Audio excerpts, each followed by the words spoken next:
welcome U.S. Ambassador to the United Nations, Nikki Haley. My story is an American story.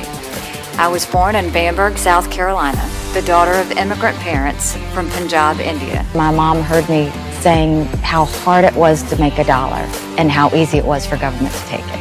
And my mom said, quit complaining about it, do something about it. And we start with the governor's race, where Nikki Haley tonight became the first woman and the first Indian American to win herself a place on a major party ticket for governor in South Carolina. And then Reince called that Friday and he said, okay, don't say anything, just listen. U.S. Ambassador to the United Nations. I said, Reince, I don't even know what the United Nations does. I just know everybody hates it. Distinguished members of the committee, I come before you today both humbled and honored to be considered to represent the United States of America at the United Nations.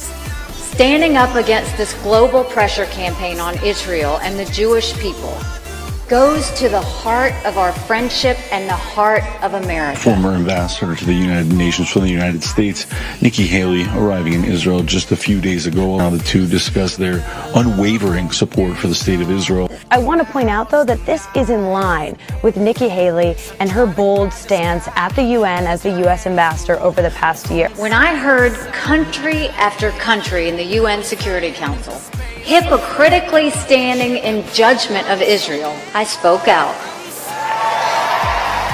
When the reality of Israel's existence is accepted, both sides will become free to achieve a durable peace. With your help, America will continue to stand with Israel.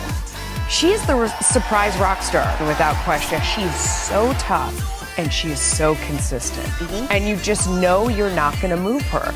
And that has been a huge strength and a huge surprise at the UN. I knew that Jerusalem was, is, and will always be the capital of Israel. It's also the consistency with her, that she doesn't break from her tone, from her mission, if you will. It cannot be the case that in an organization with 193 countries, the United Nations spends half of its time attacking only one country.